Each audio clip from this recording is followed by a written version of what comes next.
शेतकरी मित्रांनो, आज आपण आलो आहोत आपल्या हरभऱ्याच्या प्लॉटमध्ये. ज्या शेतकऱ्यांना आपण इथं डेमो प्लॉट दिला होता, सिलेक्शन व्हरायटी, उंच वाढणारी 3-3.5 फूट उंच वाढणारी व्हरायटी.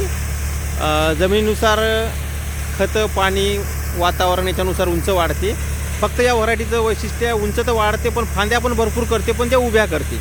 उभ्या केल्यामुळं काय होते, आकार जो आहे हा पसरत नाही आणि पसरत नसल्यामुळं कमी जागेमध्ये ह्या व्हरायटीला आपण उभ्या फांद्या केल्यामुळं वरच वर घाटे लागत गेल्यामुळं फांद्या पण उभ्या असल्यामुळं कमी जागेमध्ये जास्त झाडांची संख्या मावते आणि जास्त लायनिंग मावतात.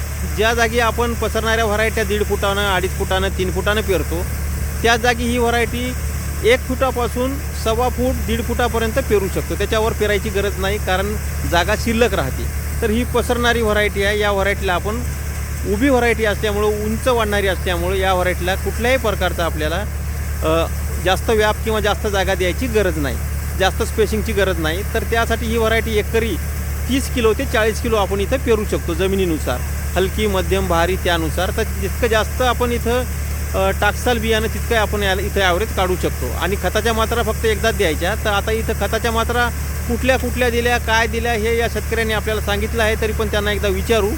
आता हा 1 एकरचा प्लॉट आहे. इथं बघा, या शेड आहे आणि बाजूला त्यांची हळद आहे आणि 1 एकर प्लॉट आहे बघा. आणि 1 एकर प्लॉटमध्ये त्यांनी कशा प्रकारे लागवड केली, तर इथं 1.25 फुटाने लागवड केली. बघू शकता आपण, हे बघा 1.25 फुटाने. तर आता इकडे सूर्यप्रकाश असल्यामुळं आपल्याला सूर्यामुळे दिसणार नाही, आपण विरुद्ध बाजूला घेऊ. तर बघा या बाजूला अशा प्रकारे 1.25 फुटाने आपण इथं यांनी लागवड केलेली आहे. आणि एकरी यांनी किती बियाणं टाकलं काय ते आता त्यांच्याकडून आपण विचारू. आणि पहिले आपण किती कट्टे झाली हे बघू आणि खाली किती कट्ट्याचा माल आहे. साधारणतः इथं बराच माल इथं आपल्याला दिसत आहे, परंतु आता कट्टे किती झाले हे आपण विचारू त्यांना. तर इथं कट्ट्याची संख्या सध्या तरी वाटत आहे की 1 2 3 4 5 6 7 8 9 10 11 12 13 14 15 16 17 18 19 20 21 22 23 24 25वा कट्टा इथं भरणं चालू आहे. आणि हा साधारणतः 70 किलो माल भरतो याच्यामध्ये, 70 किलो. तर त्यांना विचारू कशा प्रकारे व्यवस्थापन केलं. याच्यात किती किलो भरल माल? 70 किलो भरल का? 70 किलो. बरं, हे 1.25 फुटानं पेरण्याचं कारण म्हणजे हे व्हरायटी जे आता आहे, तर हे म्हणजे जास्त पसरत नाही का? नाही, उभी वाढणारी व्हरायटी आहे. उभी वाढणारी आहे. तर एकरी किती, आता या एका एकरात किती बियाणं तुम्ही टाकलं? एका एकरात 40 किलो. आणि खतं कोणतं दिलं? 10 किती कोण्या? 2 पोती. तर आता याला फवारण्या मग कमी लागल्या असतील? 2 फवारण्यामध्ये. आणि पाण्याचं व्यवस्थापन? 2 पाणी स्प्रिंकलरनं. मग तुम्ही हार्वेस्टरनं काढता आलं असतं नाही? हार्वेस्टर वेळेवर मजूर मिळण्यामुळे आम्ही हार्वेस्टरनं काढायची गरज नाही, पण पडत नाही व्हरायटी, उभी राहते म्हणजे उंच वाढणारी आहे. तर ही आहे सिलेक्शन 1 व्हरायटी. तर पुढच्या वर्षी ही व्हरायटी तुम्ही घेणार समजा. तर आता याच्यामध्ये आता हे 25वा कट्टा चालू आहे. तर आता या एका एकरामध्ये एवढं उत्पादन म्हणजे जास्त बी टाकल्यामुळे झालं समजा. म्हणजे लाईन पसरत नाही, तर लाईनी जवळ आल्या. तुम्ही 1.25 फुटानं पेरलं आणि एकरी 50 किलो आपलं 40 किलो. तर म्हणजे तुम्हाला म्हणजे संख्यासुद्धा झाडाची वाढली. तर शेतकरी मित्रांनो, झाडाची संख्या वाढल्यामुळं आपल्याला यांना इथं ॲव्हरेज पण चांगला येत आहे. आता 25 कट्टे यांचे भरलेले आहे एका एकरमध्ये. हार्वेस्टरनं पण काढता आली असती, पण यांनी हार्वेस्टरनं काढली नाही. त्याचं कारण एकच की यांना माणसं भेटले होते कापणीसाठी, पण व्हरायटी हार्वेस्टरनं पण काढता येते, कारण हार्वेस्टरनं पण धिंगाणा करत नाही. ही व्हरायटी माणसांनी बुडापासून कापलेलं आहे, चांगल्या प्रकारे एकदम बुडापासून माल घेतलेला आहे. तर इथं 25 कट्टे यांच्यावाले 70 किलोवाले झालेले आहेत.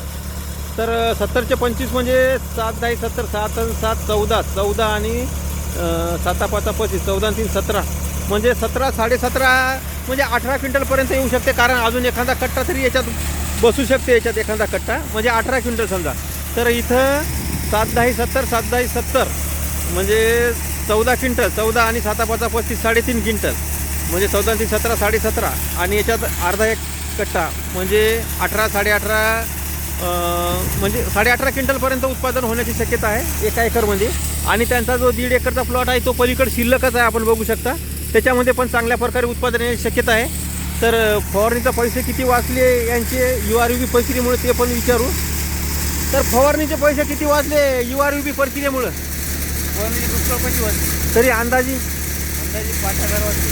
फवारणीचे म्हणजे तुम्ही महागडे बुरशीनाशक टॉनिक टाकू नका म्हणलं ते केलं तुम्ही, नाही आता बोलतो ना असं का? नॉर्मलमध्ये नॉर्मलमध्ये साप साप आणि इमामेक्टिन.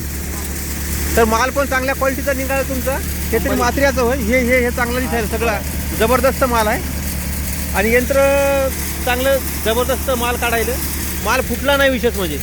बरं आता हा माल URVP प्रक्रियेसाठी आम्ही आता उद्या न्यावं की परवा न्यावं? कधी नेला तरी चालते, उद्या नेला तरी चालते. बरं ठीक आहे. आम्ही 2 दिवस आता इथं वाळू देतो नंतर नेतो. चालते. तर 1.5 एकरातला माल कधी उद्या काढायला की आज? उद्या सकाळी.